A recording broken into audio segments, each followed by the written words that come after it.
Hello everyone, welcome to episode 107 of Talk Wrestling here on NoDQ.com and of course MySpace, Facebook, Twitter, and everywhere else in the world. Thank you all for sticking with us. I know it's been a while since we did an episode, but thank you all for watching.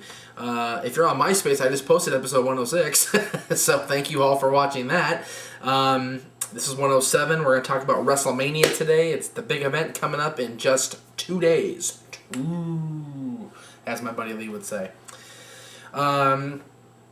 I did a big involved predictions column on NoDQ.com called The Extreme View. For those of you that don't follow it, The Extreme View on NoDQ.com, that's the name of it, The Extreme View. Go check that out. So I'm not going to get too involved in these picks, but I am going to go over briefly what I think is going to happen at WrestleMania. Kind of the throwaway match, in my opinion, is the unified tag team title match between Sheamus and the team of R-Truth and John Morrison. For me, both of these teams are like throw-together teams. You know what I'm saying? They're kind of just, you know, like I said, Sheamus, in my opinion, was the team to get the belts off DX. That's why they're thrown together. Okay, let's put Big Show back in the tag team title picture. Jericho's out of the picture now. Let's put him with Miz. That's what happened there. For some reason, they're a hit with the fans. I don't get it, personally. I think both those guys are better off by themselves, personally. Again, the show is my opinion. That's exactly what you're watching, is my opinion of a show.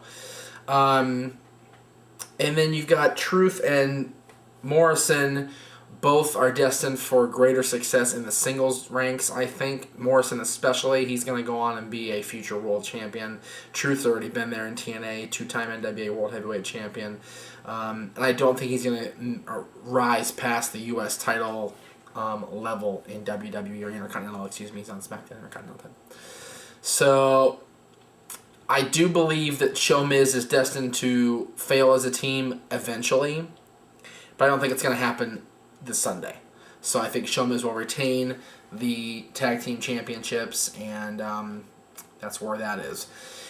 Between Punk and Mysterio, you know, it all comes down to the storyline. And if Ray wins, nothing happens. The storyline doesn't evolve. It doesn't further. It just dies right there in Phoenix, Arizona.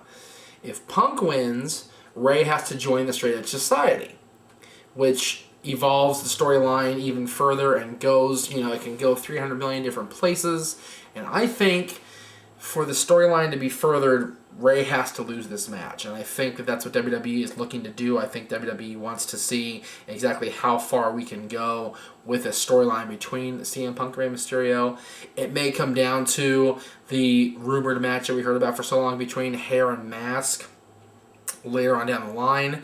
But I think that the reports on NoDQ.com are true, and the fact that everybody thought this was too predictable, so they wanted to throw another wrench in the works. Hey, let's have him join the society. Let's see what happens there. So I think for Punk to come out on the winning end is a gimme this Sunday at WrestleMania. Again, that's just my opinion. Triple H and Sheamus. I'm going to kind of go against what I said on NoDQ.com as far as the Extreme View, my column. In that, you know, Triple H is destined to even up his record. I said that. This is the hardest one to pick, for me personally. It is, because both these guys are, you know, right there. Triple H has been there for the better part of, you know, almost 15 years. He's been on top of the world. And Sheamus is right at the cusp of, you know, greatness. He's been WWE champion already. He's retired Jamie Noble. He's beaten John Cena. He's beaten Randy Orton. And I think personally, God, you know, I'm gonna stick with my guns. I know I said I would go again. I'm gonna stick with my guns and say Triple H, but don't be surprised if I'm wrong on that one. Sheamus could pull it out. So that one's the pick'em. That one's the not sure either way. The triple threat match involving the members of Legacy and Randy Orton. I said this on NoDQ.com and I stand by it. Initially, Ted and Cody will stick together, but we saw the rumblings of dissension Monday night when they were cutting their promo prior to the handicap match involving Sheamus and them versus Orton and Triple H. Both Ted and Cody professed their superstardom, if you will, and that's going to be their downfall. Their egos are going to get in the way. They're going to end up fighting amongst themselves, and the Viper will strike.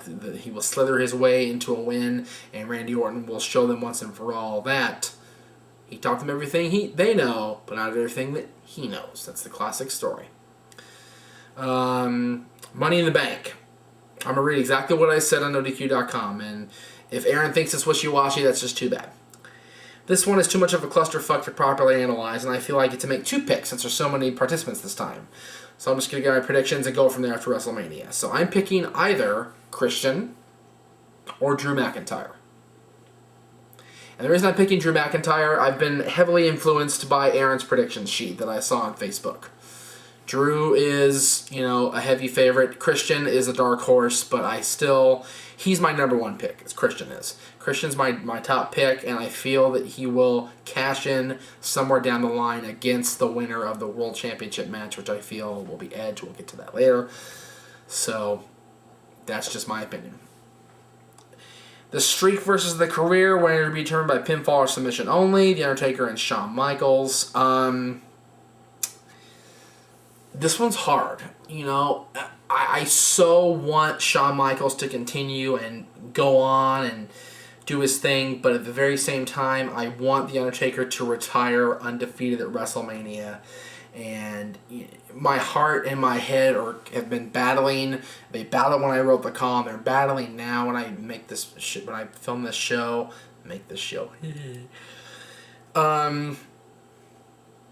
I gotta go with Taker. I believe that Undertaker is destined to retire undefeated at WrestleMania, and with all this talk about Shawn Michaels, hanging it up after WrestleMania and taking time off like he did last year, I think this is it for him. I think Shawn Michaels is gonna have his last stand in the desert. I think Phoenix is gonna be his last hurrah. So my pick is winner and still undefeated at WrestleMania, The Undertaker.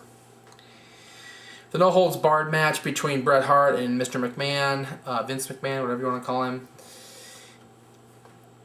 I was so sure about this when I wrote this column on ODQ about, Bret was going to win.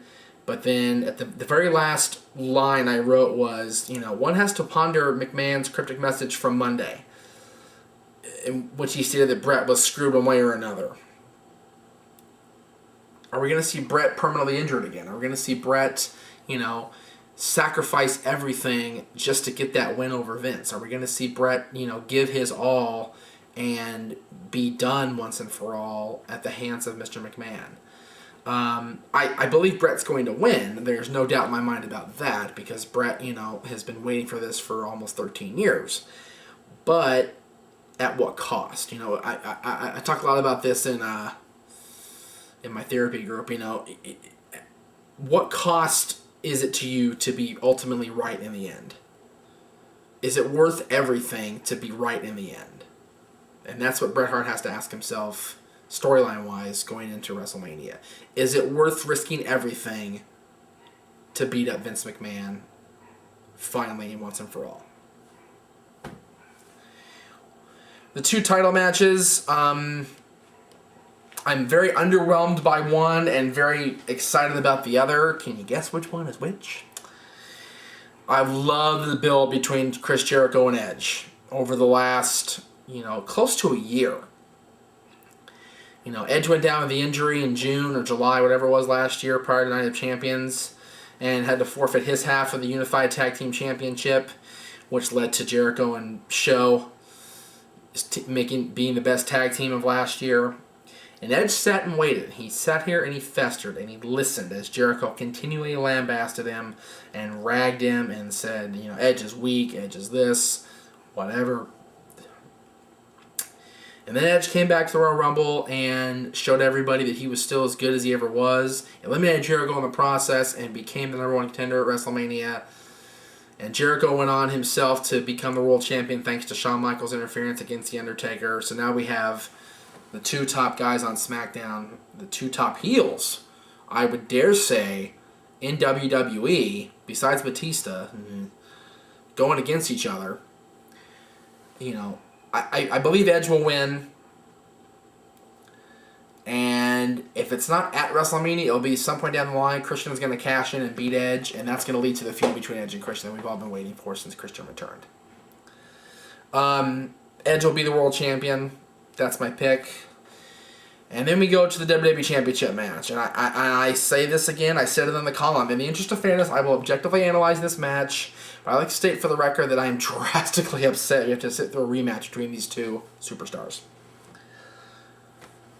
5 years ago, Batista was a member of Evolution.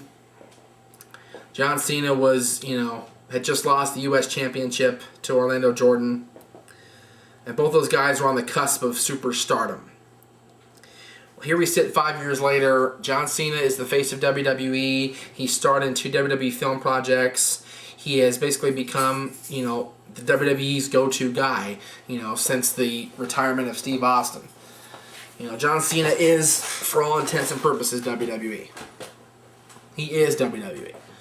Batista had that same opportunity. He was the world champion. He could have been the face of SmackDown or the face of Raw, depending on which brand he was on. And he got hurt. And then he got hurt, and then he won the world title back. And then he got hurt again. And then he got hurt again. And again, and again, and again, and again. He kept winning world titles and getting hurt. For me, Batista, the whole complaining storyline, but I don't like Batista. I haven't liked Batista for a long time, but what he says makes a lot of sense. You people, the generic WWE fan refuses to cheer for Batista, but he's right. The people, cheer for John Cena because it's, currently the cool thing to do because he's anti-Batista. But what happens when Cena regains the championship? Everybody's going to turn on him again. Everybody's going to turn on him again and want the next champion to step up and beat him.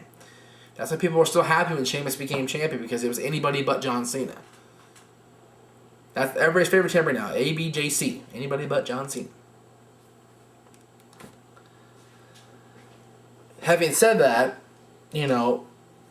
Batista won the first big match between the two. Yes, they fought in OVW and the minor leagues and all that, but Batista won the match at SummerSlam 2 years ago.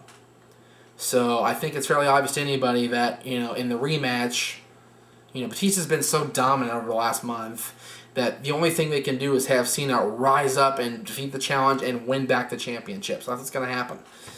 Now, will this be the last match? That's been the talk all week.